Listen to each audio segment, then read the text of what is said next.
Hello dear friends, welcome to MK legal Shiksha the way of learning.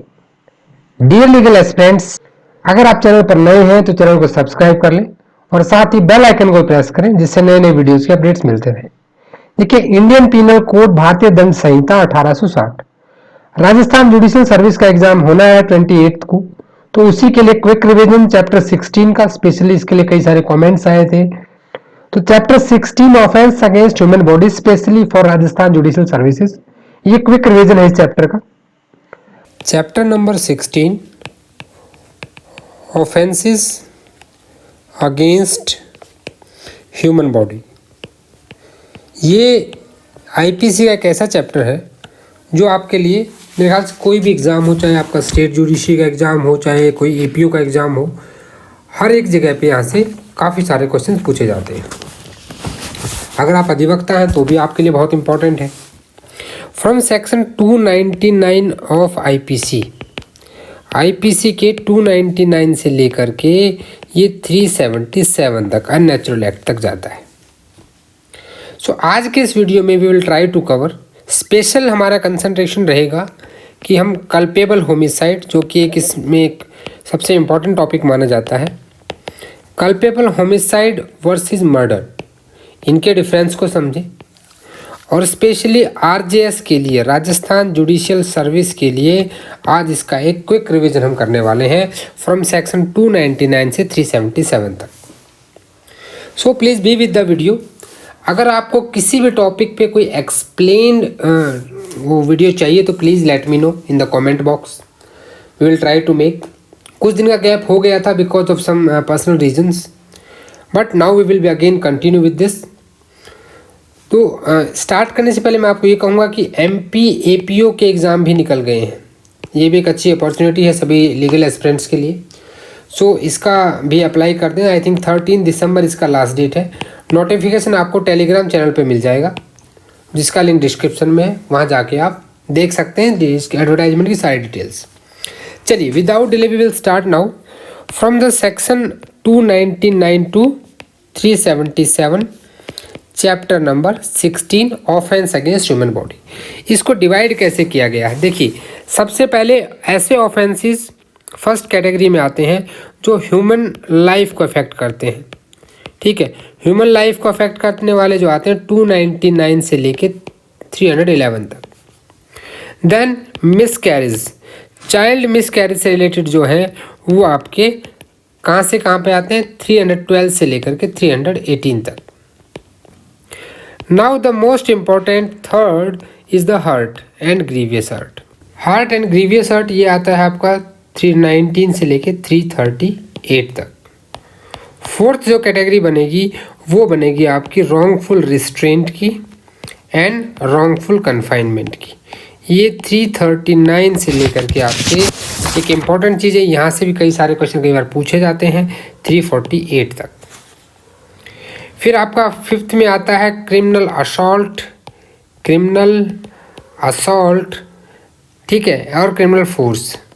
ये दोनों चीज़ें यहाँ पे आती हैं 349 से लेकर के 358 तक।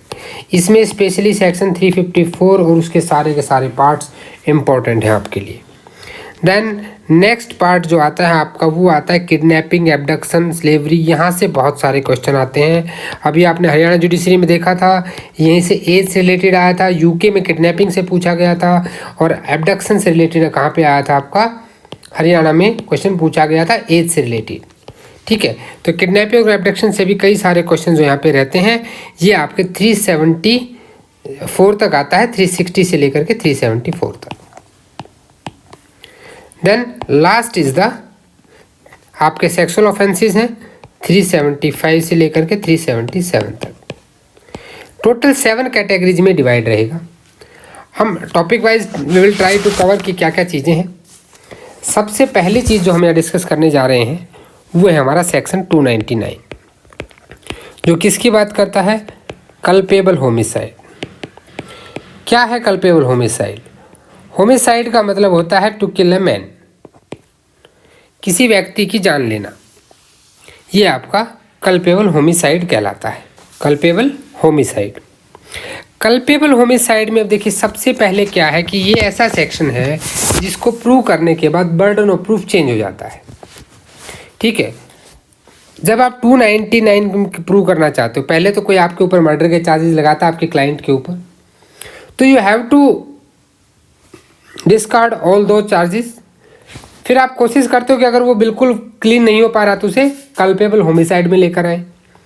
बट इसके लिए आपको दोनों का डिफरेंस पता होना जरूरी है कि सेक्शन 300 और 299 में क्या डिफरेंस है। देखिए, कल्पेबल होमिसाइड में 3 चीज़ें होती हैं। सबसे पहले यहाँ पे इंटेंशन है। इंटेंशन किस चीज़ की है? डेथ कॉज करने की। इंटेंशन किस चीज़ की है? बॉडीली इंजरी पहुँचाने की। ठीक है, और नॉलेज है, इंटेंशन है और साथ में क्या है? नॉलेज किस बात की है कि likely to cause death. Likely to cause death, यहाँ पे ये आपका कीवर्ड आ जाता है लाइकली इस नॉलेज में। ठीक है, चाहे आपकी इंटेंशन हो या ना हो, लेकिन अगर लाइकली टू कॉज डेथ है तो ये नॉलेज आपकी मानी जाएगी और अंडर 299 ये कल्पेबल होमिसाइड में आएगा। देखिए, जब आप बेरक पढ़ेंगे तो बेरक खोल लीजिए साथ में। Whoever caused death by doing an act with the intention of causing death, with the intention of causing death, ये आपका फर्स्ट कीवर्ड है। सेकंड आता है with the intention to cause bodily injury, intention to cause bodily injury, ये आपका second element आता है। ठीक है, as likely to cause death, ये भी क्या है? likely to cause death है। and with the knowledge that likely to cause death, कि जो मैं एक्ट कर रहा हूँ उससे डेथ हो सकती है। ठीक है, तो लाइकली वर्ड बड़ा इंपॉर्टेंट है। 3 इसके इंग्रेडिएंट है। ये ऐसे एक्ट को क्या कहा जाएगा? कल्पेबल होमिसाइड कहा जाएगा। देखिए, सेक्शन 300 जब आप पढ़ेंगे तो 300 में क्या क्या आपको दे रखा है।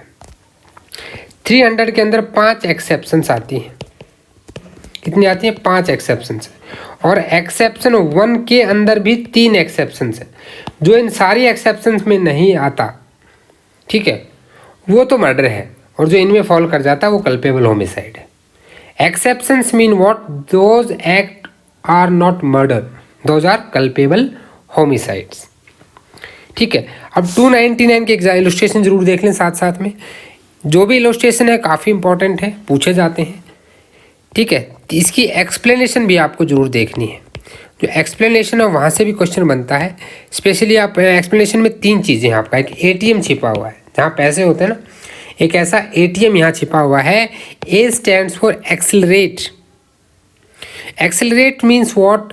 कि जब किसी की डेथ को आप एक्सेलरेट कर देते हैं, यानी कि मान लीजिए किसी के कान के नीचे, कान के पीछे आपको पता है कि उसके अंदर एक ऐसी बॉडी में प्रॉब्लम है कि वहाँ पे अगर हल्का सा भी मारा जाएगा तो उसकी डेथ कॉज हो सकती है, likely to cause death, and you hit there, you accelerate his death. ठीक है, this is explanation 1। Then T stands for treatment.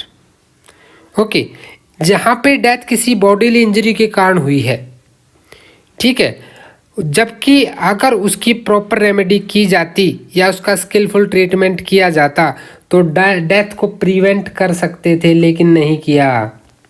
किसी के सिर में चोट लग गई, मारे आपने, उसको अगर टाइम से हॉस्पिटल पहुंचाया जाता तो बच सकता था, नहीं पहुंचाया गया, कल्पेबल होमिसाइड में आएगा। Explanation number 2। M stands for, third है यहाँ पे आपका mother's warm, a child in a mother's warm.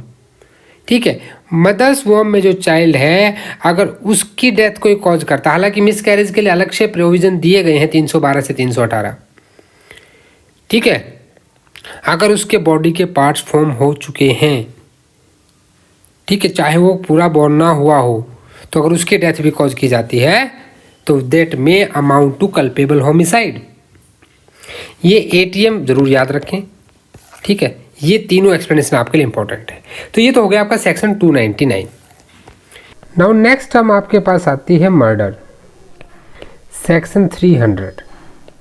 ठीक है, अब मर्डर में क्या होता है कि यहाँ भी इंटेंशन है। इंटेंशन वहाँ थी, इंटेंशन यहाँ भी है। अब यहाँ पे इंटेंशन क्या? डेथ कॉज करने के लिए है। इंटेंशन जो है बॉडीली इंजरी पहुँचाने के लिए है। किसके लिए है? Bodily injury. ठीक है, knowledge, there is also knowledge, लेकिन जो ये नॉलेज है और ये जो बॉडीली इंजरी है, these both are sufficient to cause death, sufficient to cause death, यानी कि मोर्टल बॉडीली इंजरी पहुंचा दी आपने। ठीक है, अंडरस्टूड। यानी कि जो आपका, देखिए अब डायरेक्ट पढ़ के देखिएगा आप, accept in the cases here in after accepted culpable homicide is murder. सबसे पहले मैं चाहूँगा केस नोट कर लें आप यहाँ पे, जो Ramphal Singh versus state of UP 2012 का केस। यहाँ कोर्ट ने एक जजमेंट स्टेटमेंट दिया था कि culpable homicide is the genus and murder is its species. It means all the murders are the culpable homicide but all culpable homicides are not murders. ठीक है, ये पूछा जा सकता है।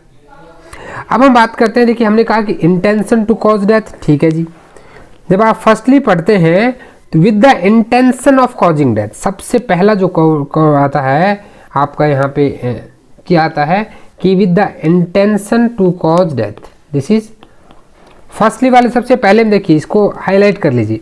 सेकंड क्या है? इंटेंशन एक और है यहाँ पे।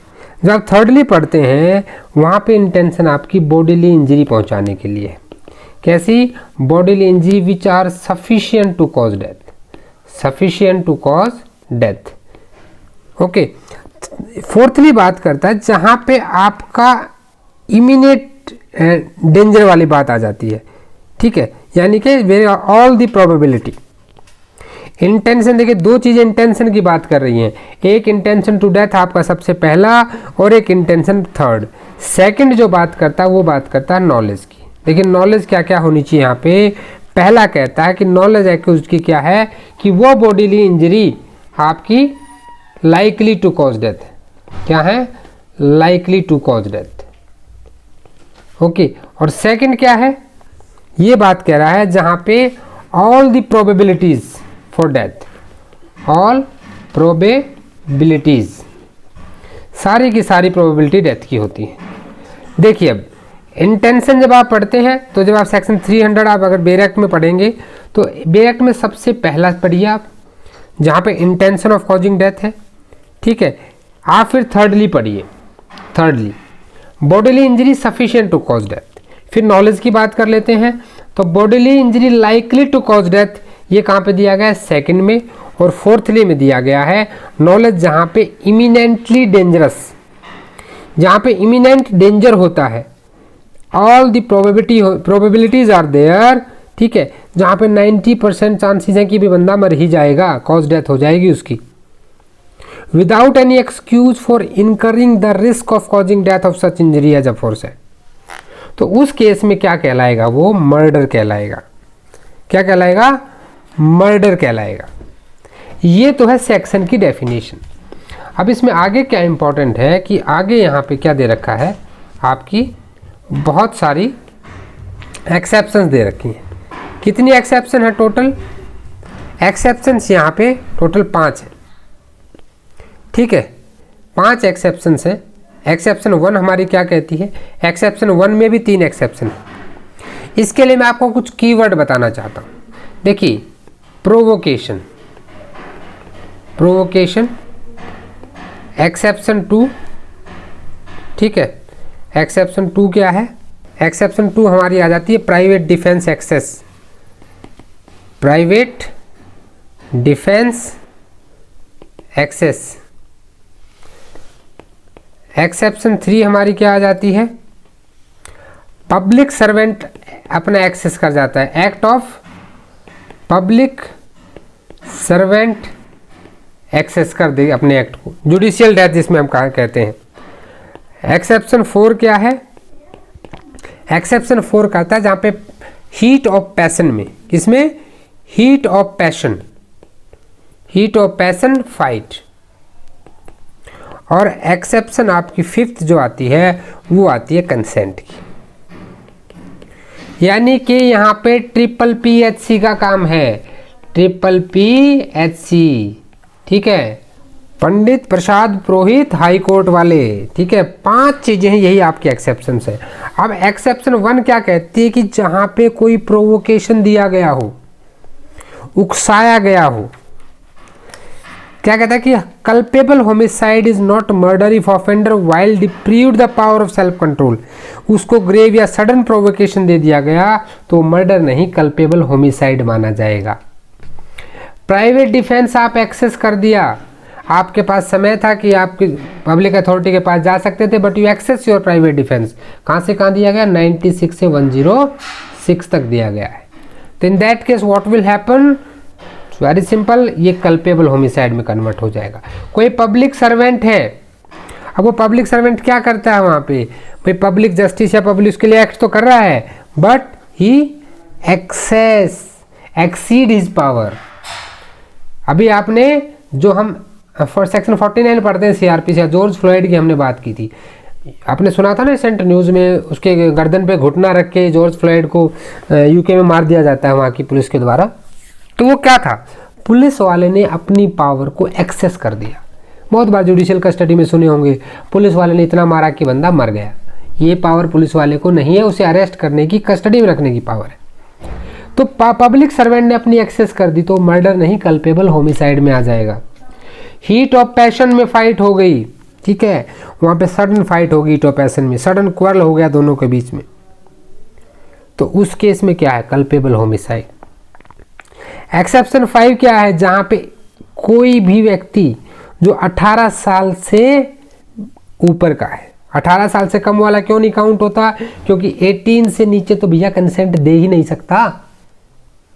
कंसेंट का हम कहां से कहां पढ़ते हैं? 87 से 92 तक पढ़ते हैं। 90 में कंसेंट की डेफिनेशन बताई गई है। तो ऐसे केसेस में क्या है?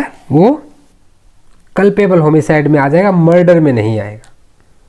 ये तो है 5 एक्सेप्शन सेक्शन 300 की। अब एक्सेप्शन 1 की भी 3 एक्सेप्शन है। देखिए ये क्या बात करती हैं, हम जो 3 है इसकी, ये सिंपल 3 बातें कहती हैं। पहली कहती है कि प्रोवोकेशन जो है वो वॉलंटियर नहीं होना चाहिए, ठीक है, वो ऐसा एक्सक्यूज फॉर किलिंग नहीं हो सकता है, यानी कि एक्सेप्शन की एक्सेप्शन, ठीक है। दूसरी बात है कि provocation is not given by anything done in obedience of law और बाई पब्लिक सर्वेंट। भाई कोई लॉफुल काम कर रहा था, पुलिस वाला, उसने आपको कहा कि चलो तुम्हें जेल चलना पड़ेगा, इसी पे आपको बुरा लग गया, आपने उसको मार दिया, तो ये प्रोवोकेशन देना नहीं हुआ। थर्डली क्या है कि provocation is not given by anything done in lawful exercise of the right of private defence. ये 3 ही एक्सेप्शन है एक्सेप्शन 1 की। आपने इन 5 एक्सेप्शन को, इन तीनों एक्सेप्शन को कर लिया।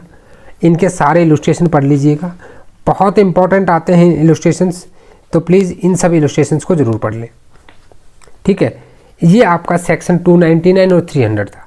आई होप आपको ये दिनों अच्छे से क्लियर हो गए होंगे, दोनों का डिफरेंस समझ में आ गया होगा। अभी देखिए 299 ने किसको डिफाइन किया था?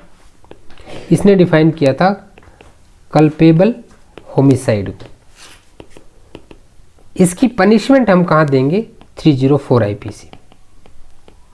300 में हमने किसके बारे में बात की? मर्डर की बात की। और मर्डर को हम कहाँ पनिश करेंगे? पनिशमेंट कहाँ देंगे? सेक्शन 302 में पनिशमेंट, ठीक है। यहाँ पे पनिशमेंट क्या दी गई है? 302 तो सीधी सी कहता है कि डेथ दे सकते हो, रेयर टू रेयरेस्ट केसेस में देना है, ठीक है, नानावती केस में कहा गया था, और लाइफ इम्प्रिजनमेंट LI दे सकते हो। ये 2 तरह की पनिशमेंट यहाँ दी जा सकती हैं। ट्राइबल बाई आपका कोर्ट ऑफ सेशन होता है, ये आप याद रखें यहाँ पे 302 में, ठीक है। कभी भी 302 का केस जो है ये आपका जुडिशियल मैजिस्ट्रेट कोर्ट ट्राई नहीं कर सकती, नॉन वेलेबल है, कॉग्निजेबल है, ऑब्वियसली सबसे सीरियस ऑफेंस माना जाता है, नॉन कंपाउंडेबल है।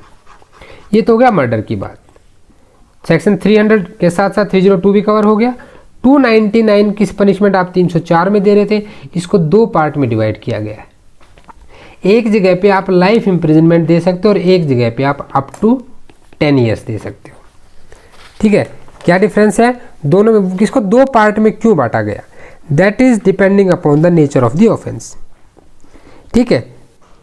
जहां पे with intention of causing death है, जहां पे विद इंटेंशन है, इंटेंशन तो उसका इंग्रेडिएंट था ही, तो वहां पे लाइफ इम्प्रिजनमेंट मिलेगा, ठीक है, और इसको 10 साल तक की पनिशमेंट भी दी जा सकती है साथ साथ में, और 10 ईयर्स। अब जब यही चीज़ आ जाती है और इसमें फाइन प्लस में है, इतना याद रखिएगा, और जहाँ विदाउट इंटेंशन है वहाँ पे अप टू 10 ईयर से लाइफ इम्प्रिजनमेंट हट जाता है, ठीक है, 10 ईयर से कम भी कर सकते हो, और जहाँ फाइन भी और में आ जाता है, और फाइन दोनों भी दे सकता है, ठीक है। ये आपका 304 है। तो इसके साथ साथ आपने हमारे कौन से सेक्शन कवर हो गए, 299, 300, 304 और 302। ये आपका कल्पेबल होमिसाइड, ये आपका मर्डर। आई होप आप इसको इसमें डाउट नहीं रहा होगा, ये थोड़ा सा इंपॉर्टेंट टॉपिक था, इसीलिए इसमें थोड़ा सा क्विक रिवीजन से ज़्यादा समय लिया है। बाकी की चीज़ें हम डायरेक्ट से करेंगे। आई होप यहाँ तक आपको चीज़ें इसमें समझ में आ गई होंगी। अभी 301 को देखते हैं। 301 क्या कह रहा है, culpable homicide by causing death of person other than person whose death was intended. यानी कि ए जो है वो बी को मारना चाहता था, लेकिन उसने गोली चलाई, वो किसको लग गई, सी को लग गई। जिसको मारने का इंटेंशन था उसको नहीं मारा, किसी और को मार दिया। उस कंडीशन में क्या होगा, अगर कोई भी व्यक्ति ऐसा काम करता है who intends or knows to likely to cause death commits culpable homicide by causing death of any person whose death he neither intend nor knows himself to be likely to cause। ठीक है, दूसरे को नहीं मारना चाहता था। Okay, तो यहाँ पे क्या समझा जाएगा कि it would have been if he had caused the death of person whose death he intended or knew himself to likely to cause। तो यहाँ पे यही माना जाएगा कि मान लो उसने उसको उसी व्यक्ति को मारा है। 302 हमने बात कर ली, LI और आपका डेथ पनिशमेंट दो तरह का यहाँ मिलता है, and also liable with fine. अब 303 में क्या इंपॉर्टेंट है, देखिए 303 को अनकॉन्स्टिट्यूशनल डिक्लेयर कर दिया गया था। क्या कर दिया गया था, अनकॉन्स्टिट्यूशनल। किस केस में, नोट डाउन कर लें, मिट्ठू सिंह का case, Mitthu Singh versus state of Punjab. बहुत इंपॉर्टेंट केस है इसके रिगार्डिंग कि इसको अनकॉन्स्टिट्यूशनल किस में किया गया था। मान लीजिए कोई पहले से लाइफ कन्विक्ट है, जेल में है, और वहाँ पे वो किसी का मर्डर कर देता है, उसको फिर से आप डेथ पेनल्टी दे देते हो, तो ये कहाँ तक सही है। इसको मिट्ठू सिंह के केस में अनकॉन्स्टिट्यूशनल डिक्लेयर कर दिया गया था। नेक्स्ट आता है 304, जहाँ हमने की कि दो तरह की पनिशमेंट मिलती हैं, एक आपकी LI and 10 years of either description and shall also be liable to fine। अगर वो एक्ट किया गया है जहाँ पे with the intention of causing death, और अगर यही जो एक्ट है विदाउट इंटेंशन है टू कॉज डेथ है, तो in that case it will be 10 years तक एक्सटेंड की जा सकती है, अप टू 10 ईयर्स है, एंड विद फाइन और विद बोथ। ये हम क्लियर कर चुके हैं। अब 304A, 304A जो है यहाँ पे देखिए, ये कब इंसर्ट किया गया था, 1870 में इसको डाला गया था। 1870 में डाला गया कि नेग्लिजेंस, यहाँ पे जब हमने डिटेल में चर्चा की थी इसके ऊपर गूगल मीट वाली क्लास में, तो जो स्टूडेंट्स शायद उस दिन थे वहाँ पे वो जानते होंगे इसके बारे में कि रेस और नेग्लिजेंस दोनों के डिफरेंस को हमने डिस्कस किया था। ठीक है, तो whoever caused death by any person by doing any rash or negligent act not amounting to culpable homicide shall be punished with the imprisonment of either description। either description का मतलब क्या होता है कि वो सिंपल भी हो सकती है, रिग्रेस भी हो सकती है, which may extend to 2 years और with fine और with both। एक्सीडेंटल डेथ इसको आप कह सकते हैं। 304B डॉवरी डेथ, 1986 में इसको यहाँ पे इंसर्ट किया गया। 498A को इंसर्ट किया गया था 1983 में। दोनों सेक्शनों को आपको एक साथ पढ़ा जाना चाहिए। 498 क्रुएलिटी की बात करता है और 304B डॉवरी डेथ की बात करता है। ठीक है, यहाँ पे जब आप इंडियन एविडेंस एक्ट पढ़ेंगे तो वहाँ पे 113B भी जो है वो भी आपका डॉवरी डेथ की रिगार्डिंग प्रिजम्पशन की बात करता है। Where the death of women is caused by any burns, bodily injury और occurs otherwise than in normal circumstances 7 साल के अंदर within 7 years of her marriage and it is shown that soon before her death. किसी लड़की को 7 साल के अंदर, शादी के 7 साल के भीतर उसकी अननेचुरल डेथ हो जाती है, और अगर ये प्रूव कर दिया जाए कि जस्ट उसके डेथ से पहले she subjected to cruelty by her husband, harassment, ठीक है, डिमांड ऑफ डाउरी, तो उसके क्या कहेंगे, उसे डाउरी डेथ कहा जाएगा। और इसी में इसकी पनिशमेंट दे दी गई कि जो भी डाउरी डेथ कॉज करता है he shall be punished with the imprisonment for a term which shall not be. जब यहाँ आपको जरूर ध्यान देना है कि इंपॉर्टेंट चीज़ है, यहाँ लिखा है shall not less than 7 years but which may extend to LI, यानी 7 तो भैया कम से कम होगी, LI तक भी जा सकती है। तो यहाँ एटलीस्ट लेस देन आ गया है, 7 से कम देना ही नहीं है। Express provision important, please note down this. 305 abatement of suicide of child और इंसेन पर्सन, 18 ईयर से कम का कोई भी पर्सन है, उसकी डेथ, इंसेन पर्सन कोई इडियट है, ठीक है, उसको सुसाइड के लिए कोई उकसा देता है, इंटॉक्सिकेट कर देता है, ठीक है, उसको उकसाने का क्या होता है, वो लायबल हो जाएगा and that should be punishable under this IPC 305। और वहाँ पे कितनी मिल सकती है, LI भी मिल सकती है, डेथ भी मिल सकती है, ठीक है। देखिए डेथ यहाँ पे है और डेथ 302 में था। Imprisonment for LI and exceeding 10 years and shall also be liable to fine। 306 abatement of suicide है, आप किसी को उकसा दें कि तुम्हारा जीवन परेशान, तुम एक काम करो यार, तुम फांसी ले लो, तुम निपट जाओ ज़िंदगी से, उस तरफ तुम्हें बहुत जन्नत मिलेगी, जाओ तुम पार हो जाओ। तो क्या किया, कमिट सुसाइड करने के लिए किसी व्यक्ति को आपने अबेट कर दिया, by instigation, by aiding, by conspiracy. याद आ रहा है सेक्शन 107 IPC, ठीक है। एडिंग के 3 तरीके होते हैं।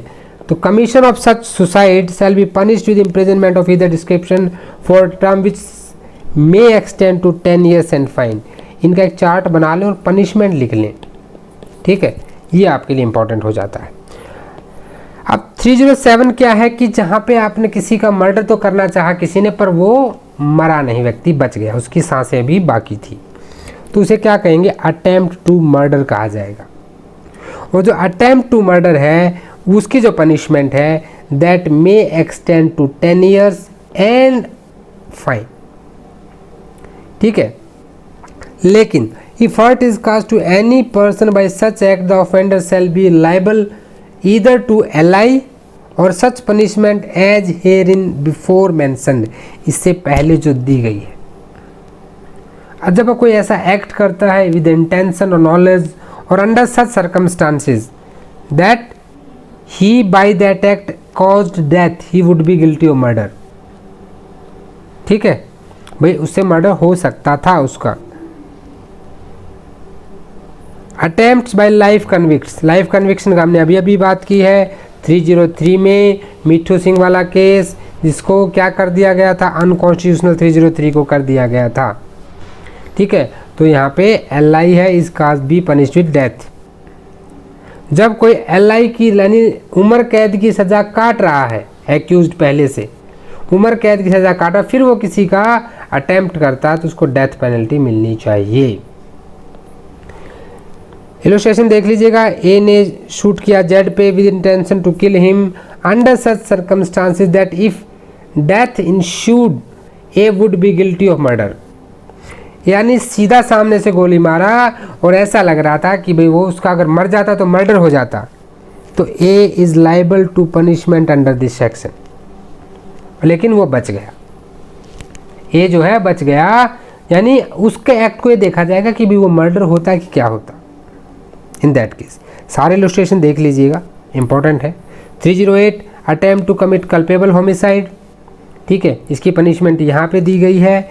ये कहता है कि where does any act with such intention और नॉलेज और under such circumstances that if he by that act caused death he would be guilty of culpable homicide.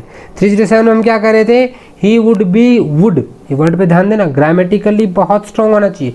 He would be guilty of murder 307, he would be guilty of culpable homicide 308, ठीक है। तो कितनी punishment दे सकते हैं, up to 3 years, 3 साल तक की, ठीक है, ये आपको देखना, और विद फाइन।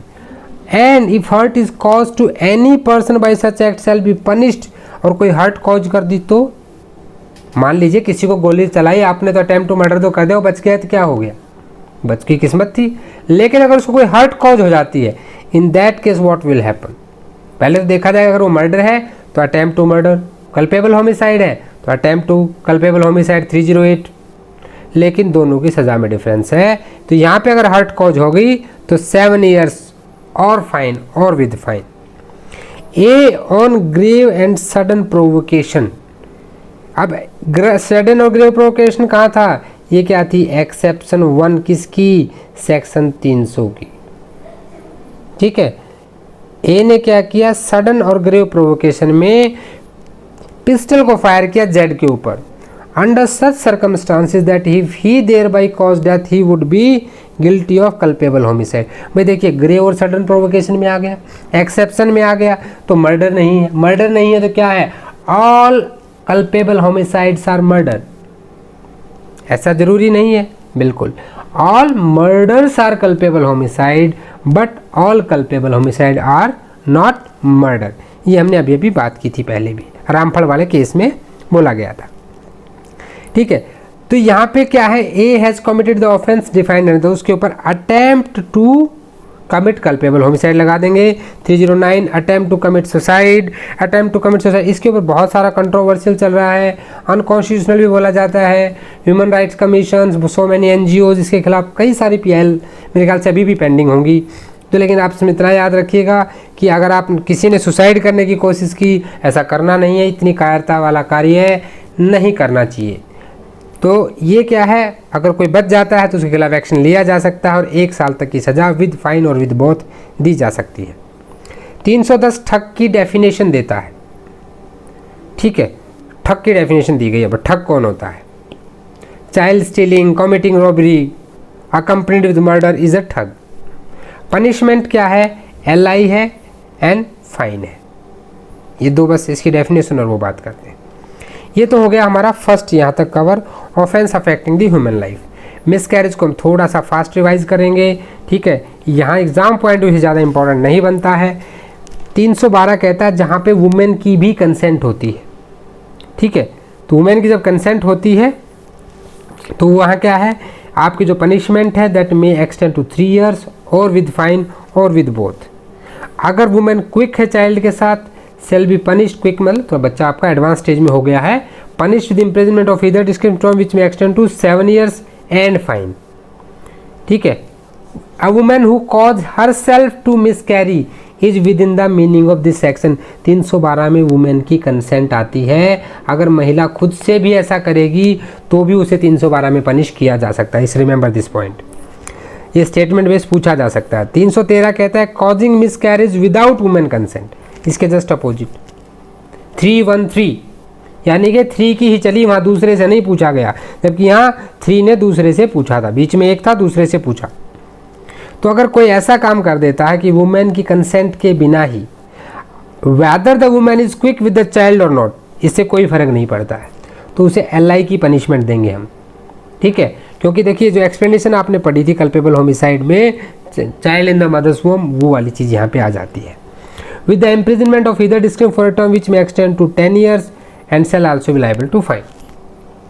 ओके, देन 314 बात करता है death caused by act done with intent to miscarriage.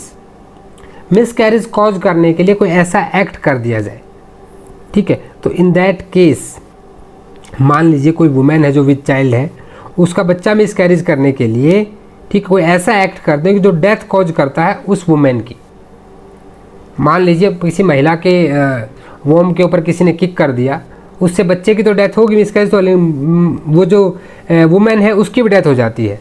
तो वहाँ पे क्या है, either description which may extend to 10 years and shall also liable to fine. If act done without woman's consent, अगर woman के कंसेंट के बिना किया जाता है तो वहाँ पे फिर उसको LI मिल सकती है। 315 यहाँ पे कहता है कि act done with intent to prevent child being born alive और to cause it die after the birth. ठीक है, अब मान लीजिए भी बच्चा पैदा है, मरा हुआ ही पैदा हो, कुछ ऐसा कर दिया जाए। Whoever before the birth of child does any act, पहली बात तो एक्ट जो है before the birth of child होना चाहिए। ठीक है, और उसकी इंटेंशन होनी चाहिए कि जो चाइल्ड को प्रिवेंट करे कि वो जिंदा हो या पैदा होने के बाद मर जाए, ठीक है। तो in that case if such act be not caused in good faith for the purpose of saving life of mother be punished with the imprisonment of either description for term which may extend to 10 years और both. अब यहीं देखिए, जो यहाँ पे एक तरह से जनरल एक्सेप्शन दे दी गई है कि अगर गुड फेथ में किया गया है तो भैया वहाँ पे आपको जनरल एक्सेप्शन मिल जाएगी। यहीं पे जनरल एक्सेप्शन वही नहीं है, बाकी जगह भी है, ठीक है। ये डॉक्ट्राइन ऑफ नेसेसिटी में आ जाता है। वैसे अब आता है 316 causing death of quick unborn child by act amounting to culpable homicide. भाई अभी बच्चा पैदा हुआ है और उसकी डेथ कॉज कर दी तो किस में आ जाएगा? कल्पेबल होमिसाइड में आ जाएगा। और यहाँ पे 10 years तक की और फाइन की पनिशमेंट मिल सकती है। 317 exposure and abandonment of the child under 12 years by parent और person having care of it, यानी कि कोई अगर हमने 12 साल से कम आयु के बच्चे को क्या कर देता है? Exposure and abandonment of child. In that case what will happen, जो है यहाँ पे 7 साल तक की सज़ा का प्रावधान है। इसी में इतना ही देख लें। 318 है concealment of birth bye secret disposal of dead body. जिस फिल्मों में दिखाते थे ना कि बच्चा पैदा हो गया, माँ को पता ही नहीं लगा, अमीर बाप की बेटी थी, छिपाने के लिए बाप ने इसे साइड में करा दिया, तो 2 years विद फाइन और विद बोथ। मिस कैरेज से सिर्फ आप इंडेक्स बेस्ड याद रखें तो बहुत वो इतना आपके लिए सफिशिएंट है। 319 हर्ट की बात करता है। 3 इंग्रेडिएंट होते हैं हर्ट के। पहला है आपका बॉडीली पेन, एक आपका है डिजीज और एक है इन्फर्मिटी, ठीक है। ये 3 जब इंग्रेडिएंट आते हैं तो वो क्या कहलाती है? इन और तीनों में से कोई एक, बॉडीली पेन हो, डिजीज हो, इन्फर्मिटी हो किसी व्यक्ति को, तो उसे हर्ट कहा जाता है। यानी किसी का कोई एक्ट जो किसी की बॉडी में पेन पहुंचाए, डिजीज पहुंचाए, इन्फर्मिटी पहुंचाए, that is called as hurt. 320 कहता है ग्रीवियस हर्ट। ये क्वेश्चन यूके में एपीओ में पूछा गया था कि कितने टाइप की ग्रीवियस हर्ट होती हैं, तो 8 तरह की, टोटल 8 टाइप्स। इनमैकुलेशन, ठीक है, permanent privation of the sight of either eye, एक आँख फोड़ दी किसी की, एक कान बिल्कुल ख़त्म कर दिया गया, ठीक है, कोई ज्वाइंट तोड़ दिया, permanent impairing of powers of any member और joint, permanent disfiguration of head of the face, fracture of the dislocation और बोन ऑफ, ये किसी का दांत तोड़ दिया गया ना, तो वो भी आपका 7th में आता है tooth. Any hurt which endanger life which cause the sufferer be during the space of 20 days, ये मोस्ट इंपॉर्टेंट है, मोस्ट इंपॉर्टेंट है। 20 days तक, 20 दिनों तक अगर कोई सीवियर पेन में रहता है, सीवियर बॉडीली पेन में, या he is unable to follow his ordinary pursuits, अपना आम जीवन नहीं जी पाता है 20 दिन तक, अगर 19 दिन भी रहा तो वो हार्ट में काउंट होगा, सज़ा कम मिलेगी। 20 दिन क्रॉस कर गया तो वो क्या है? ग्रीवियस हर्ट में काउंट होगा। अब इसका मैं एक छोटा सा चार्ट आपके साथ शेयर करता हूँ। चार्ट से आपको सारी चीज़ें याद हो जाएंगी, बस आप चार्ट से एक बार इंडेक्स बेस्ड याद कर लें और इसकी पनिशमेंट्स को देख लें, उतना आपके लिए सफिशिएंट रहेगा। सो अभी हम बात करते हैं हर्ट के बारे में। देखिए हर्ट जो है ये आपका 319 से लेके 338 तक दिया गया है। जिस चार्ट को अभी हम बना रहे हैं उसके बाद आपको इंडेक्स बेस्ड बहुत अच्छे से याद हो जाएगा, और मैक्सिमम क्वेश्चन यहाँ पे इंडेक्स बेस्ड ही आते हैं आपके, ठीक है। लेकिन फिर भी अगर आपको एक बार इनका पैटर्न समझ में आ गया तो बहुत ईजिली आप बात इसको समझ जाएंगे। देखिए जो हर्ट है उसको 2 चीज़ों में डिवाइड किया गया है। एक आपका है नॉर्मल हर्ट किसे कहते हैं, दूसरा आपका है ग्रीवियस हर्ट किसे कहते हैं। तो 319 जो डिफाइन करता है वो हर्ट को डिफाइन करता है, ठीक है, और 320 जो डिफाइन करता है वो ग्रीवियस हर्ट को डिफाइन करता है। यानी कि यहाँ पे दोनों की दे दी गई है डेफिनेशंस। इसी चार्ट को आप और अच्छे से बना लें, ठीक है। अभी पहले हम हर्ट की बात कर लेते हैं पूरी। हर्ट देखिए क्या कह रहा है कि वॉलेंटरीली कॉज हर्ट, ये कैसे माना जाएगा? जो वर्ड आता है वॉलेंटरीली, वॉलेंटरीली कहाँ डिफाइन है आपका? वॉलेंटरी आईपीसी में आप पहले पढ़ चुके हैं ना, तो कहाँ पे डिफाइंड है वॉलेंटरीली आपका? ये डिफाइंड है आपका सेक्शन 39 में।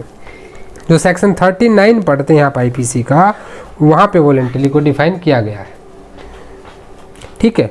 तो वॉलेंटियरली कॉजिंग हर्ट, हम थोड़ा सा यहाँ पे शॉर्टकट लिखेंगे तो प्लीज़ आप समझ जाइएगा। वॉलेंटियरली कॉजिंग हर्ट, इस चीज़ को डिफाइन किया गया है कहाँ पे, 321 में। और वॉलेंटियरली कॉजिंग ग्रीवियस हर्ट, ये कहाँ पे डिफाइन किया गया है, ये किया गया 322 में। यानी कि आप एक चीज़ देखिए कि ये पोर्शन और ये पोर्शन, ये दोनों के दोनों ही आपके डेफिनेशंस की बात करते हैं, ठीक है। उसके बाद आ जाइए पनिशमेंट्स की बात करेंगे। अब हम हर्ट के लिए भी पनिशमेंट देंगे और ग्रीवियस हर्ट के लिए भी। तो जो पनिशमेंट दी गई है वो कैसे दी गई है, पनिशमेंट्स, ठीक है, दोनों की पनिशमेंट्स। हर्ट की जो पनिशमेंट आएगी वो कैसे आएगी, 323 में, यानी कि punishment for voluntarily causing hurt, ठीक है। ये कितनी है, ये आपकी 1 ईयर और फाइन, ठीक है। अब यहीं पे जो फाइन है आपकी उसकी वैल्यू दी गई है। अगर आप सेक्शन को पढ़ेंगे तो यहाँ पे आपके सेक्शन में फाइन की वैल्यू दी गई है। कितनी वैल्यू दी गई है, 1000 रुपीज़, कितनी, 1000 रुपीज़ और बोथ, ठीक है।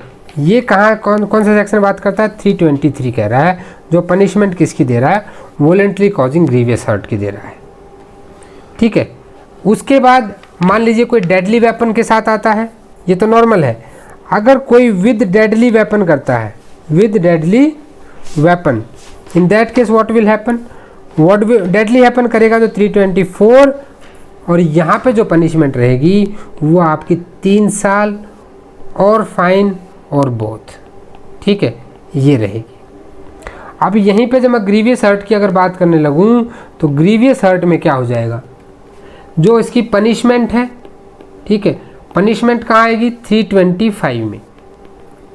Punishment for causing voluntarily grievous hurt 7 years, ठीक है, प्लस फाइन, जो कि अभी थोड़ा सीरियस है।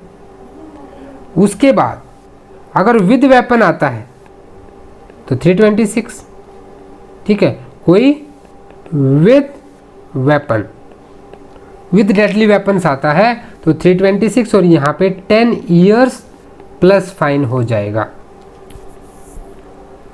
अब यहीं पे एक और चीज़ इंपॉर्टेंट हो जाती है 326 में ही, इसके साथ ही डाला गया है 326A और 326B। जी हाँ, जो एसिड अटैक की बात करते हैं, किसकी बात कर रहे हैं, एसिड अटैक की, ठीक है। इसको 354 के साथ भी पढ़ना चाहिए, ठीक है। वहाँ से इसका रिलेशन क्या है, क्योंकि 354 भी महिलाओं से रिलेटेड बात करता है और ये भी उसी से रिलेटेड बात करता है। ये जो है 2013 के अमेंडमेंट में यहाँ पे ऐड किए गए थे। अब यहाँ था कि voluntarily causing grievous hurt by use of acid, यहाँ पे वॉलेंटरली कॉज ग्रीवियस हर्ट था, बट ये क्या है, बाय यूज ऑफ एसिड है, बाय यूज ऑफ एसिड। अब 326B में देखिए क्या है, या तो अटेम्प्ट कर दे कोई या थ्रो कर दे एसिड को। इस पे ध्यान देना, कई स्टूडेंट्स को कन्फ्यूजन होता है कि अटेम्प्ट 326 में होगा, नो, इट इज़ 326 में ही है, ठीक है। तो 326B जो है, जहाँ वॉलेंटरली या तो कोई एसिड थ्रो कर दे या अटेम्प्ट टू थ्रो करे, ठीक है, तो वो यहाँ पे रहेगा। ये दोनों के दोनों सेक्शन आप जरूर पढ़ लें, दोनों इंपॉर्टेंट आ जाते हैं आपके। पनिशमेंट की अगर हम बात कर लें तो देखिए इम्प्रिजनमेंट जो है, यहाँ पे Lakshmi versus union of India का केस है, नोट डाउन कर लें, Lakshmi versus union of India, जहाँ पे एसिड विक्टिम्स के लिए गाइडलाइंस जारी की गई थी, ठीक है। ये बहुत इंपॉर्टेंट है आपके लिए। 326A हो या B हो, A में क्या है कि आपका life imprisonment and plus fine है, ठीक है। विक्टिम को ये फाइन जो है यहाँ पे जो LI प्लस फाइन मिलेगा, ये फाइन विक्टिम को दिया जाता है, इतना याद रखें। किसको दिया जाता है, विक्टिम को दिया जाता है, ठीक है। और उसको इसी के ऊपर गाइडलाइन आई थी कि कोई भी एसिड अटैक के विक्टिम्स को ट्रीटमेंट के लिए मना नहीं कर सकता, लेट इट बी प्राइवेट और government hospital, in Lakshmi versus union of India. तो यहाँ तक आपने एक बेसिक कॉन्सेप्ट को समझ लिया। अभी देखिए, अभी टू एक्सटॉर्ट प्रॉपर्टी, किसी से प्रॉपर्टी एक्सटॉर्ट करनी है तो 327 में क्या आ जाता है, हर्ट कॉज करता है कोई। और ये सेम चीज़ किस में आ जाती है, टू एक्सटॉर्ट प्रॉपर्टी 329 में कोई ग्रीवियस हर्ट कॉज कर देता है टू एक्सटॉर्ट प्रॉपर्टी। ठीक है, यहाँ पे सजा 10 साल है, फाइन है, वहाँ भी सजा 10 साल और फाइन है। 328 में पॉइजन से, किसी को पॉइजन दे के, पॉइजन से हर्ट कॉज कर दी जाती है तो 10 ईयर्स प्लस फाइन। ठीक है, देन आपका 330 में क्या आ जाता है, 330 में कि जो extort confession, to extort confession, extort confession, ये वर्ड आपको याद रखने, to extort property, extort confession, poison. Extort confession अगर हर्ट कॉज की है तो 330 लगेगी, 7 साल प्लस फाइन। अगर to extort confession grievous hurt के केस में है तो 331, ठीक है, 10 ईयर्स प्लस फाइन। इसके बाद ऐसे डिफ्रेंशिएट करते रहना इनको, इसमें अगर इसी तरह से आप डिफ्रेंशिएट करते रहेंगे तो आपको चीज़ें बहुत ही अच्छे से क्लियर हो जाएंगी।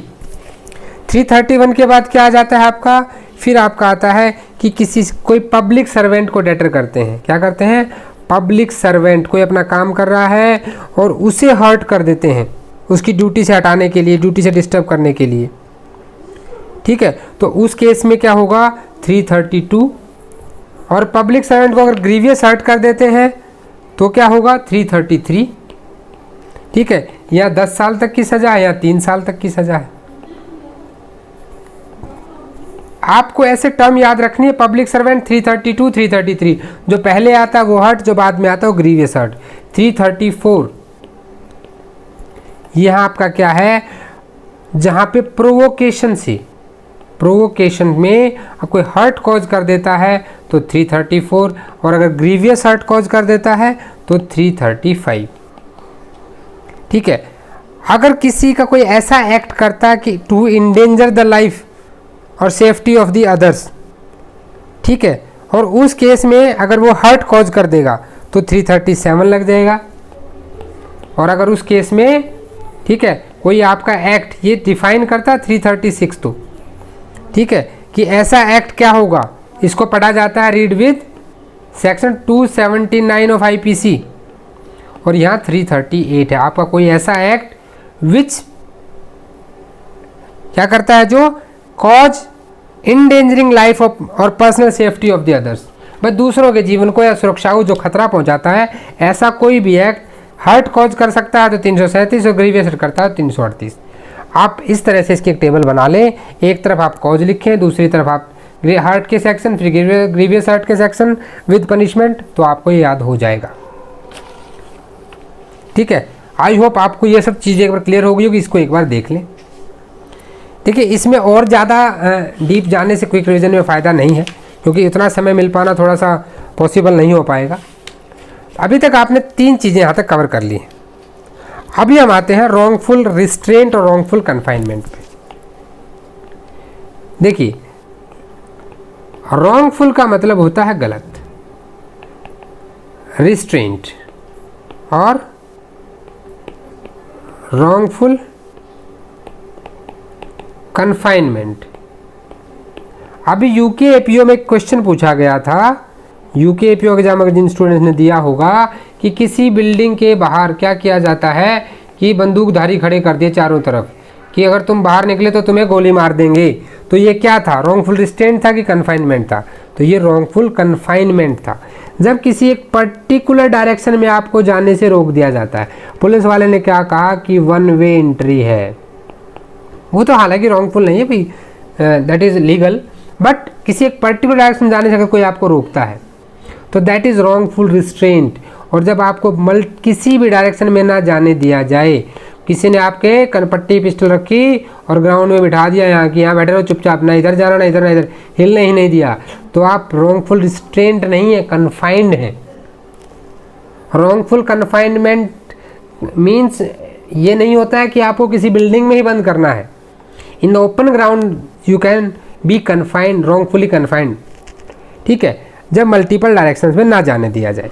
तो जो 339 आईपीसी है वो डिफाइन करता है रॉन्गफुल रिस्ट्रेंट को, और जो 340 है, ठीक है, वो बात करता है रॉन्गफुल कन्फाइनमेंट की, ठीक है।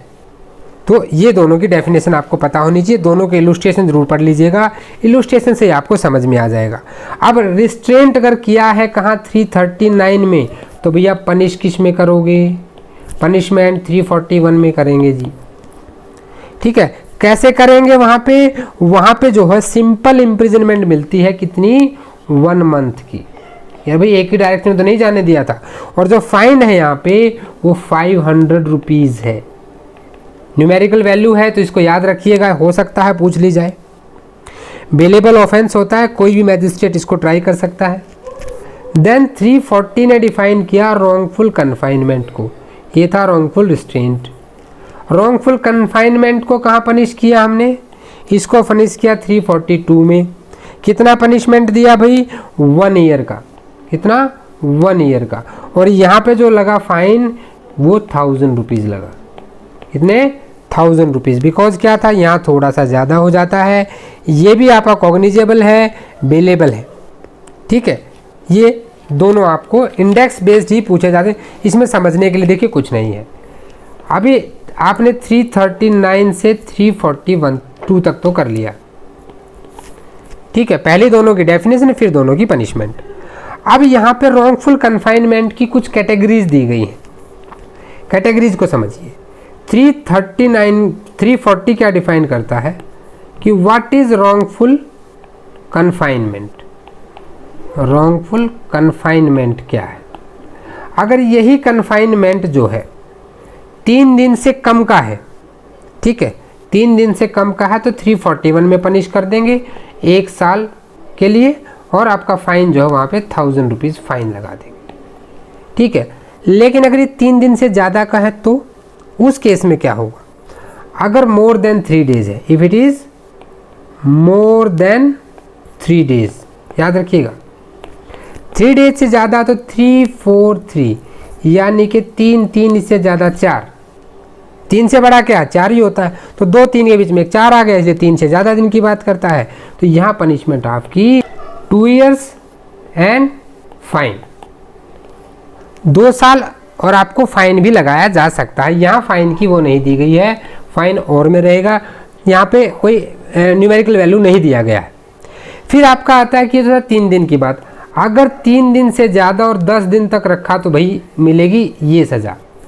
अगर 10 दिन से ज़्यादा है तो मोर देन 10 डेज किसी को रॉन्गफुल कन्फाइनमेंट में रखा, तो इन दैट केस जो है आपको 3 साल तक की सज़ा मिल सकती है, ठीक है। और फाइन यहाँ एंड में आ जाता है, और में नहीं रहता, ठीक है।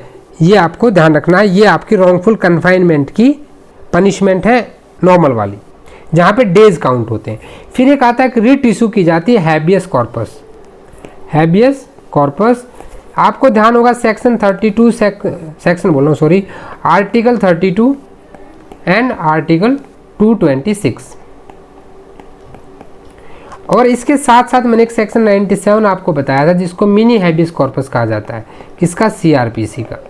अब मान लीजिए एक रिट इशू कर दी गई है किसी के भी नाम, आपका सेक्शन 97 में डीएम, एसडीएम और आपके जुडिशियल मैजिस्ट्रेट इसको इशू कर सकते हैं।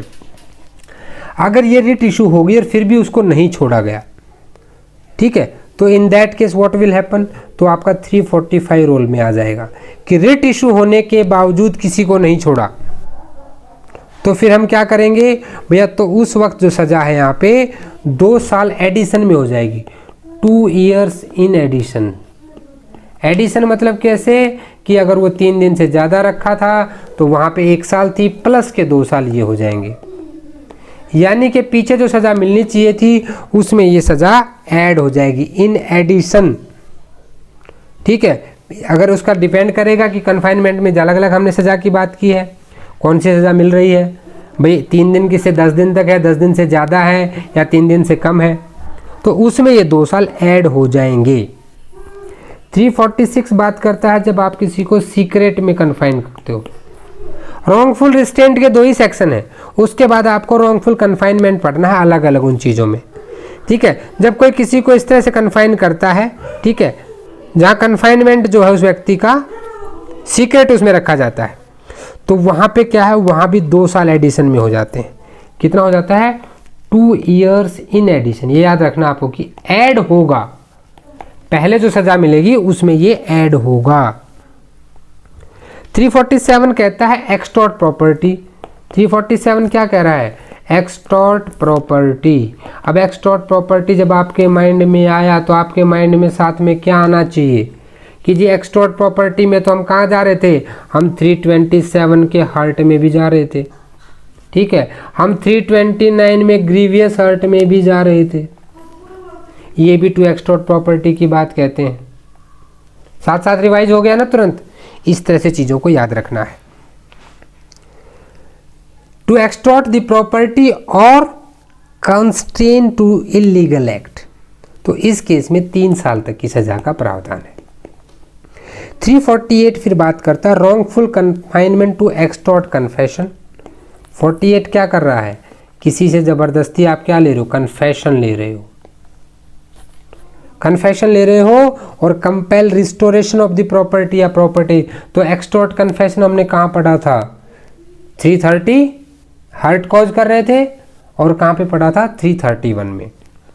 330 साथ में पढ़ना है और 331 भी साथ में पढ़ना है। तो यहाँ तक आपने अप टू 299 से लेकर के 348 तक इतनी चीज़ें समझ ली। तो आई होप ये चीज़ें तो आपको क्लियर हो गई होंगी कि जो मर्डर कल्पेबल होमिसाइड क्या होता है, अटेम्प्ट अबेटमेंट्स क्या क्या उन ऑफेंसेस के, आपके मिसकैरेज वाले केसेस, हर्ट और ग्रीवियस हर्ट के केसेस, रॉन्गफुल रिस्ट्रेंट और रॉन्गफुल कन्फाइनमेंट के केसेस। रिस्ट्रेंट के 2 ही सेक्शन है, बाकी में आपको कन्फाइनमेंट याद रखना है, ठीक है। तो अब इसके बाद क्या आता है? इसके बाद एक वर्ड यूज होता है force, mass into displacement. Physics में चलते हैं, व्हाट इज फोर्स, ठीक है। लेकिन ये फोर्स जो है एक क्रिमिनल फोर्स वाली बात करता है। 349 डिफाइन करता है कि फोर्स क्या होता है, ठीक है। कि मान लीजिए कोई अपनी बॉडीली पावर से फोर्स लगा सकता है, हाँ, या फिर किसी चीज़ को मोशन में, देखिए तो फोर्स की डेफिनेशन वहाँ पढ़ते थे, कहीं ना कहीं लगभग वही है। By inducing any animal to move, to change its motion और टू सीज टू मूव। तो ये 3 रीज़न आपको पता होने चाहिए। इम्पॉर्टेंट आपके लिए स्टार्ट होता है 350 से, जो बात करता है क्रिमिनल फोर्स की। किसकी बात करता है? क्रिमिनल फोर्स की। अब ये क्रिमिनल फोर्स क्या होता है? देखिए जो फोर्स नॉर्मल लगता है वो तो ठीक है, लेकिन जो क्राइम में लगेगा वो क्या है? वो क्रिमिनल फोर्स है भाई।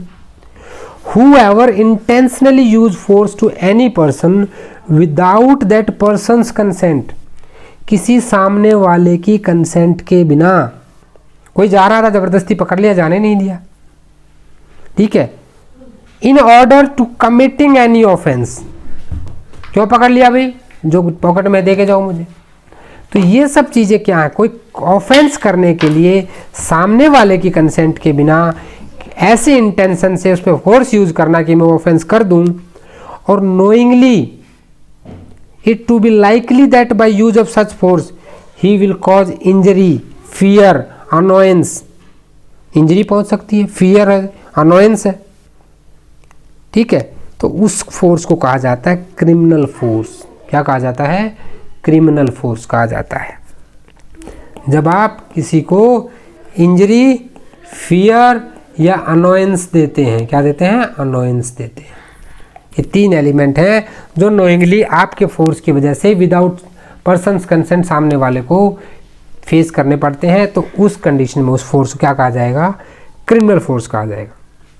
अभी बेर एक्ट पे चलते हैं। हमने बात की क्रिमिनल फोर्स की, डेफिनेशन तो हमारी समझ में आ गई।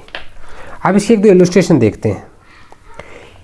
Z is sitting in a moored boat on a river. A unfastens the moorings and thus intentionally cause the boat to drift down the stream. Here A intentionally cause motion to Z, and he does this by disposing substance in such a manner that the motion is produced without any other action on any person's part. ए जो है वो किसी river में एक नाव थी, ठीक है, उस नाव में बैठा था ए। अब ये नाव बंधी हुई थी खूंटे के साथ किनारे पे, ठीक है। कौन बैठा है यहाँ पे? जेड बैठा हुआ है।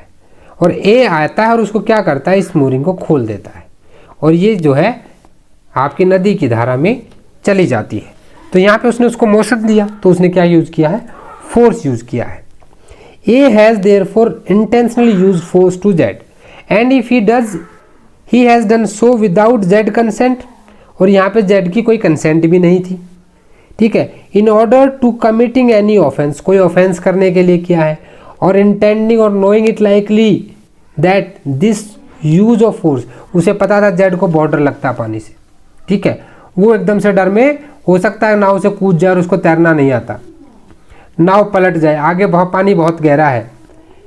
विल कॉज इंजरी, फियर और अनोयंस, तीन चीज़ें मैंने आपको बताई हैं, फियर, इंजरी और अनोयंस, ये तीनों कॉज करता है। लाइकली टू कॉज, ठीक है। A has use criminal force to Z, A ने क्या यूज किया?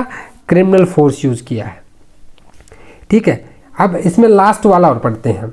ये क्वेश्चन ये कई बार पूछा गया है, इंपॉर्टेंट है।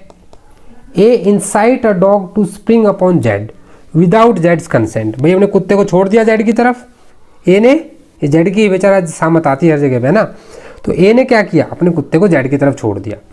Here if A intend to cause injury, fear और annoyance to Z, he use criminal force.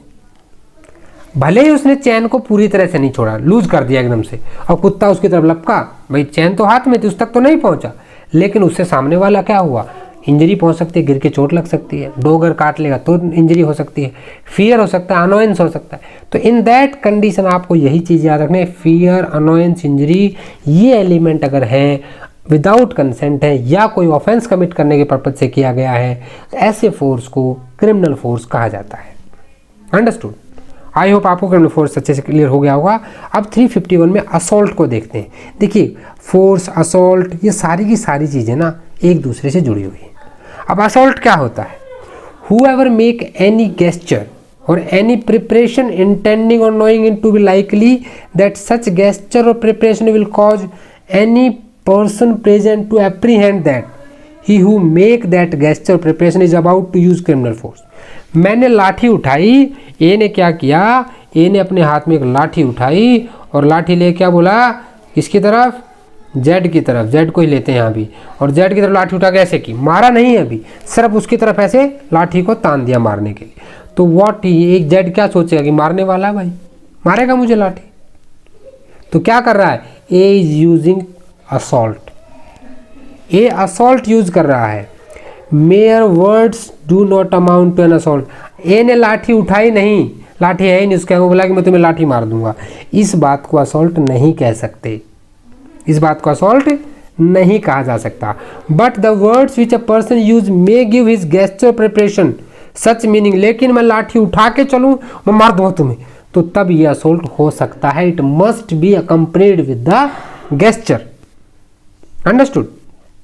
आप जैसे इसके इलस्ट्रेशन देखते हैं, इन पे मैं इसलिए इतना ध्यान दे रहा हूं कि कभी कभी क्या होता है, एग्जामिनर क्वेश्चन को टफ बनाने के लिए इन्हीं एग्जाम्पल्स को ट्विस्ट कर देता है, नाम चेंज कर देगा, सिचुएशन चेंज कर देगा। बट अगर आपको बेसिक इंग्रेडिएंट पता है माय डियर फ्रेंड्स, आप उसमें से बहुत अच्छा कर सकते हैं, क्योंकि आरजेएस में नेगेटिव मार्किंग भी होती है, इसीलिए आपको और ज़्यादा कंसंट्रेशन देनी है। इस मंथ में आपको लगभग तीनों एग्जाम हो गए हैं, हरियाणा जुडिशियल सर्विस हो गया है, यूके एपीओ हो गया है, ठीक है, और आपका आरजेएस अभी हो जाएगा, फिर आपको मेंस का भी प्रिपरेशन करना है तीनों का, ठीक है। और hope so my best wishes are with you कि आपका सिलेक्शन हो जाए and you will be a judicial officer. चलिए इलस्ट्रेशन पर आते हैं। A shakes his first fist at Z intending or knowing it to be likely that he may thereby cause Z to believe that A is about to strike, जो मैंने आपको लाठी वाला example दिया, असॉल्ट। अभी A began to unloose the muzzle of, जो मैंने बताया था चेन लूज कर दी अपने कुत्ते की, वो क्या असॉल्ट है भाई।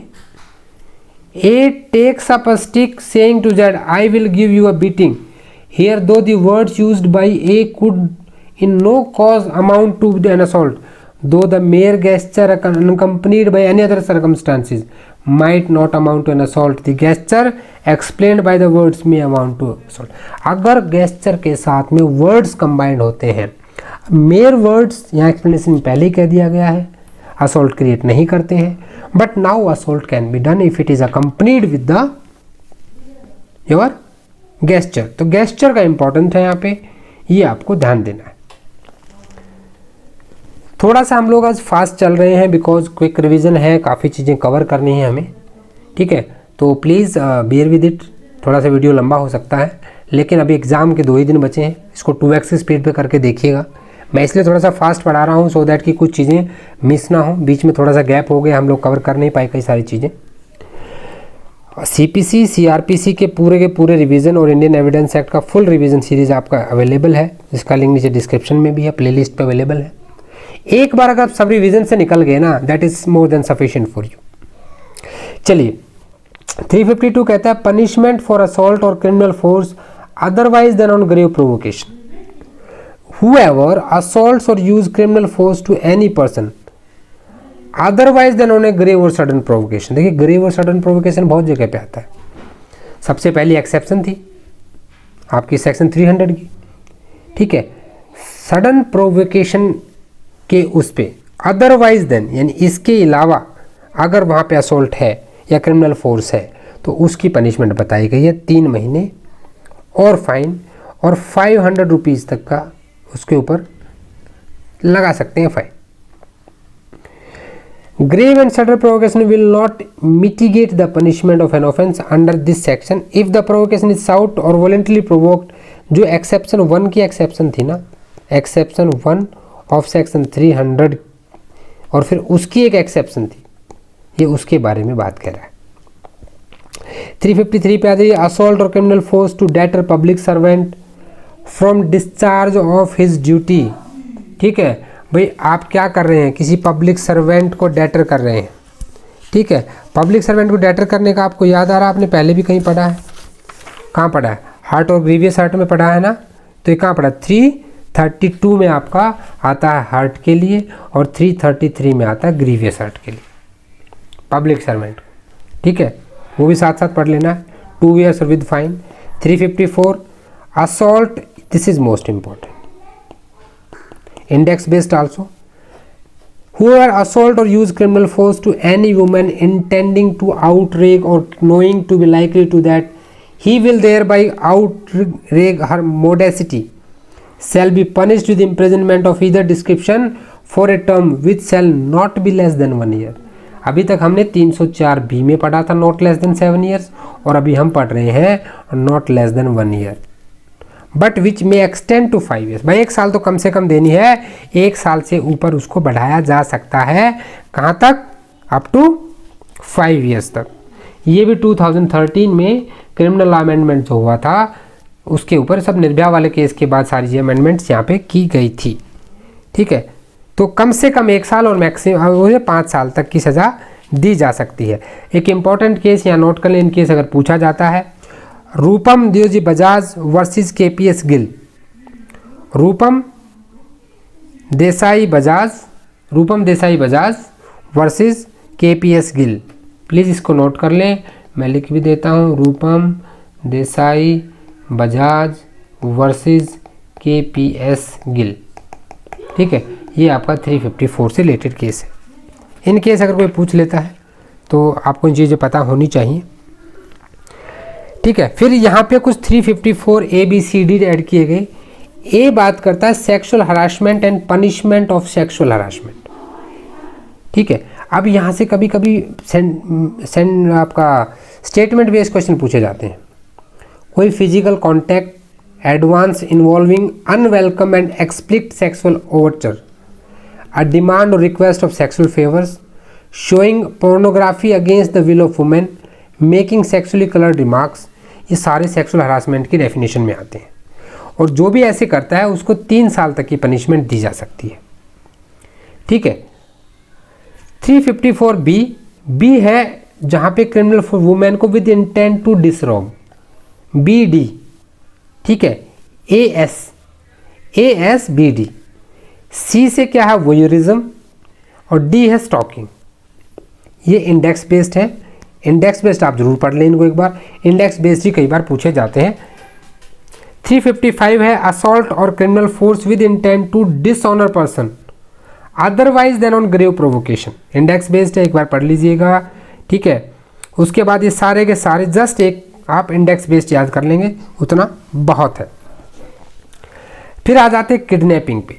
किडनैपिंग वाले में क्या इंपॉर्टेंट है आपका, 359 से 374 तक आपका ही चलता है। यहाँ चीज़ इंपॉर्टेंट क्या है ना, देखिए एक तो एज पूछी जाती है, kidnapping, abduction, slavery and forced labour. Kidnapping क्या है, दो तरह की होती है, किडनैपिंग फ्रॉम इंडिया और किडनैपिंग फ्रॉम लॉफुल गार्जियनशिप। 359 इतनी सी बात कहता है। किडनैपिंग फ्रॉम इंडिया है विदाउट कंसेंट ऑफ पर्सन और some person legally authorised to consent, parents की परमिशन के बिना, ठीक है। या फिर वो अगर माइनर है तो, अगर एडल्ट है तो उस इंडिविजुअल की कंसेंट के बिना उसे कोई ले जाता है तो उसे किडनैप कहा जाएगा। कहाँ से, इंडिया से किसी ने किसी को किडनैप कर लिया। लॉफुल गार्जियनशिप में एज मैटर करती है। आपको बता दूं एब्डक्शन में कोई एज नहीं होती है, ये हरियाणा में क्वेश्चन पूछा गया था, एब्डक्शन में नो एज। और यूके एपीओ में आपका यहाँ से क्वेश्चन पूछा गया है, इसमें क्या पूछा गया है, minor under 16 years of age if male. यहाँ ये कन्फ्यूजन हो जाता है, हमारा माइंड सेट हो गया है कि लड़के की एज ज़्यादा मानी जाती है, नहीं, 18 साल से तो कम की लड़की हो या 16 साल से कम का लड़का हो या कोई अनसाउंड माइंड का पर्सन हो और उसे अगर लॉफुल गार्जियंस के, जो उसके पेरेंट्स हैं, गार्जियन हैं, उनके जो है उनसे दूर रखा जाए उनकी रीच से, without the consent of such guardian, तो उसे कहा जाएगा kidnap from the lawful guardianship. तो मेल 16 ईयर्स, फीमेल 18 ईयर्स और पर्सन ऑफ अनसाउंड माइंड, ये तीन चीज़ें आपके लिए इंपॉर्टेंट है। ये एक इंपॉर्टेंट एमसीक्यू है, मैं आपके लिए बता रहा हूँ, प्लीज रिमेंबर दिस। एब्डक्शन बता दिया इसने कि हु बाई फोर्स कंपेल्स और by deceitful means induce any person to go from any place is said to abduct that person. किसी को पहला फुसला के कहीं ले गए, फोर्स से कहीं ले गए, ठीक है। पनिशमेंट क्या होगी, यहाँ पे नो एज डिफाइन, ये याद रखिएगा, एज पूछा गई है पहले, हरियाणा जुडिशरी में पूछी गई है। Whoever kidnap any person from India or from lawful guardianship shall be punished with imprisonment of either description which may extend to 7 years and fine। फिर आता है 363A, किडनैपिंग और maiming a minor for the purpose of begging. पहली बात तो index based ही important है, किसी से भीख मंगवाने के लिए अगर किसी को किडनैप किया गया है तो उस केस में क्या होगा, ठीक है। यहाँ पे बैगिंग का डेफिनेशन भी दिया गया है, 10 साल तक की पनिशमेंट मिलती है इसमें, ठीक है। और ये किसी माइनर के लिए है, किसके लिए है, माइनर के लिए। 364 कहता है किडनैपिंग और एब्डक्टिंग इन ऑर्डर टू मर्डर, किसी को मर्डर करने के हिसाब से लिया गया है तो यहाँ पे इसको LI या 10 ईयर्स की पनिशमेंट दी जा सकती है। रैंसम के लिए, रैंसम लेने के लिए, यानी कि फिरौती मांगने के लिए किसी ने किया किडनैप, ठीक है, तो उस केस में 365 किडनैपिंग और एब्डक्टिंग विद इंटेंट सीक्रेटली और wrongfully to confine the person, index based, please remember. 366 kidnapping और एब्डक्टिंग और inducing women to compel her marriage, this is also important index based, important index based, जिसको मैं important index based कह रहा हूँ, please उसे थोड़ा ज़्यादा ध्यान में रखें।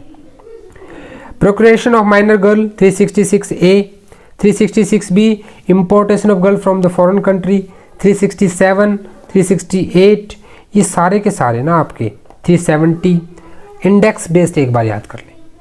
हम उन्हीं पे डिस्कस करेंगे जहाँ पे कुछ कॉन्सेप्ट है, कुछ ज़्यादा चीज़ें समझने की है। इंडेक्स बेस्ड आप भी इसको याद कर सकते हो, ठीक है। 370A, 371, 372, देन 373 और 374 है अनलॉफुल कंपल्सरी लेबर का, ठीक है। ये आप इंडेक्स बेस्ड याद रखने हैं आप। अब आता है हमारा रेप, सेक्सुअल ऑफेंसेस 375 से लेकर के 377 तक ही आते हैं। 377 अननेचुरल एक्ट्स की बात करता है। एक तो पनिशमेंट इंपॉर्टेंट है यहाँ पे, ठीक है।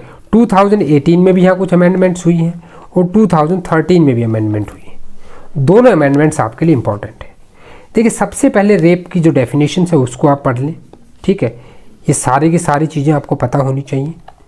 उसके बाद जो अब तक के क्वेश्चन बने हैं वो 376 के जो ABCD है, ठीक है, उनमें से कितनी पनिशमेंट किस में है, यहाँ से क्वेश्चन उठाया गया है। 376A से याद रखिए, पनिशमेंट फॉर कॉजिंग डेथ और resulting in persistent vegetative state of victim, ठीक है। तो यहाँ imprisonment for life with shall बीन्स, अब यहाँ दिया गया है कि reminder of the personals natural life with death, जितनी लाइफ बची है ना उसकी, वो सारी की सारी ज़िंदगी उसको जेल में बितानी पड़ेगी, because rape is the, I think is the most heinous crime in the world. It must be stopped by the education, by the moral values, but it must be stop. अब 376A देखिए, ये बात करता है causing death resulting in persistent vegetative state of the victim. यहाँ पे LI की punishment है, ठीक है, और नॉट लेस देन 20 ईयर्स। अभी तक नॉट लेस देन आप 2 जगह पहले पढ़ चुके हैं, फिर नॉट लेस देन आ गया। ये आपका होमवर्क है कि आप देखें कि पिछले हमने कहाँ पढ़ा था। 376AB, ठीक है, इसको इंसर्ट किया गया 2018 के अमेंडमेंट में। Punishment for rape on women under 12 years of age, अब 12 साल से कम की जो एज की लड़की है उसके साथ अगर कोई रेप करता है, this is the most heinous crime, ठीक है। तो यहाँ पे भी क्या है कि नॉट लेस देन 20 ईयर्स, ठीक है, और ये LI तक बढ़ाई जा सकती है। और इसका मतलब है कि पर्सनल की नेचुरल लाइफ जितनी बची है और विद डेथ, इसमें ये भी ऐड कर दिया गया था। Such fine shall be just and reasonable to meet the medical expenses and rehabilitation of the victim. Any fine imposed under the section shall be paid to the victim. ये दोनों के दोनों आपके बहुत important. 376B sexual intercourse by husband upon his wife during separation. अगर वो judicial separation में रह रहे हैं, एट दैट टाइम हस्बैंड अगर अपनी वाइफ से इंटरकोर्स करता है, ठीक है, जो सेपरेट रह रही हैं, चाहे वो डिग्री ऑफ सेपरेशन में हो या उसके बिना हो, लेकिन अगर वो इंटरकोर्स विदाउट हर कंसेंट हुआ है, विदाउट हर कंसेंट हुआ है, तो वो भी मैरिटल रेप की उसमें आएगा, और वहाँ पे जो सज़ा है वो 2 ईयर्स की होगी, ठीक है। Shall not be less than, यह एक वर्ड याद रखना सब जगह पे, कम से कम 2 और ज़्यादा से ज़्यादा 7 साल की सज़ा मिल सकती है, और फाइन के साथ में मिलेगी, ठीक है। अब C जो बात करता है वो पर्सन इन अथॉरिटी की बात करता है, command. C stands for command, command means authority, जिसकी कमांड है, जिसकी अथॉरिटी है, कोई पब्लिक सर्वेंट है, कोई पोजीशन ऑफ अथॉरिटी है, फेडिशरी रिलेशनशिप है, ठीक है, भाई कोई जेल का सुपरिटेंडेंट है, जेलर है। आपने बहुत बार सुना होगा पुलिस स्टेशन में रेप हो गई, जेल में रेप हो गई, मेडिकल्स में रेप हो गई, तो ये उन चीज़ों पर लागू होता है जो किसी कमांड में होते हैं, ठीक है। तो यहाँ पे क्या है, रिगरस इम्प्रिजनमेंट मिलता है, एंड नॉट लेस देन 5, कम से कम 5 साल और 10 साल तक बढ़ाया जा सकता है। उसके बाद 376D जो निर्भया वाले केस में सबसे ज़्यादा वो हुआ था, and the brave girl, Nirbhaya के साथ इतना कुछ बुरा, और उसी से बहुत सारे अमेंडमेंट आई ताकि हमारी गर्ल्स फिर से ज़्यादा सेफ फील कर सकें सोसाइटी में। तो यहाँ पे क्या है कि यहाँ पे भी वही 20 ईयर्स है, नॉट लेस देन 20 ईयर्स, ठीक है। डेथ का सिर्फ एक ही में आता है, ये आपको याद रखना है, ठीक है, बाकी चल जाएगा। डेथ 376AB में है, बाकी नॉट लेस देन 20 ईयर्स ज़्यादा है। पुलिस अथॉरिटीज़, बाकी अथॉरिटीज़ का मिनिमम आपका 5 ईयर्स से अप टू 10 ईयर्स तक एक्सटेंड कर सकते हैं। अगर कोई 16 ईयर्स ऑफ एज से कम में रेप करता है, gang rape, in that case also जो है LI की पनिशमेंट है, और वो भी रिमाइंडर नेचुरल लाइफ जितनी है पूरी उसमें काउंट होगी। और यहाँ भी ऐड कर दिया गया था कि उसको फाइन का अमाउंट उसी को दिया जाएगा। Punishment of gang rape under 12 years, देखिए 16 ईयर्स फिर 12 ईयर्स, ठीक है। 12 ईयर्स में क्या फिर से डेथ का पुण्य है, 12 साल से कम तो हीनियस ही आ जाता है। अगर कोई रिपीट ऑफेंडर है वहाँ पे, ठीक है, तो उसको डेथ पेनल्टी या फिर LI की पनिशमेंट दी जा सकती है। 377 बात करता है अननेचुरल ऑफेंसेस की, हुआ वॉलंटरली हैज़ कैर्नल इंटरकोर्स। देखिए ये आपके जो आजकल चलता होमोसेक्सुअलिटी उसके ऊपर है, अगर कोई इसमें करता है तो उसको LI की पनिशमेंट मिल सकती है और with fine. So my dear friends, this is all about chapter 16। I hope आपको चैप्टर 16 अच्छे से समझ में आ गया होगा। सो डियर फ्रेंड्स, ये चैप्टर 16 हमारा था जो 299 से 377 तक आता है। काफ़ी इंपॉर्टेंट MCQs यहाँ पे आपके बनेंगे जो अभी RJS का आप एग्ज़ाम देने जा रहे हैं। अगर आपको वीडियो सच में अच्छा लगा है तो वीडियो को लाइक कर दें, चैनल को सब्सक्राइब कर दें और सब्सक्राइब करने के लिए अपने फ्रेंड्स को भी शेयर करें। आपके कोई भी डाउट्स हैं तो प्लीज़ मुझे कमेंट करके ज़रूर बताएं। और मैं तो आपसे कहूँगा कि एग्ज़ाम जाने से पहले आप CRPC, CPC, आपका इंडियन एविडेंस एक्ट और IPC का अभी चल ही रहा है, तो ये सारे के सारे ये तो पूरे कंप्लीट हैं। तो इन सब को आप डिस्क्रिप्शन में लिंक अवेलेबल है, सभी का अगर एक बार क्विक रिवीजन आप देख लेंगे तो कम समय में भी आपकी तैयारी अच्छी हो सकती है। और TP एक्ट का भी इसके बाद लेकर आ रहे हैं, आज या कल में ही वो लेकर आ जाएंगे, जिससे कि और भी अच्छा डिस्कशन हो पाएगा हमारा RJS के लिए। ये वीडियो कैसा लगा मुझे कमेंट करके ज़रूर बताएं। मिलते हैं नेक्स्ट वीडियो में, तब तक के लिए जय हिंद, जय भारत।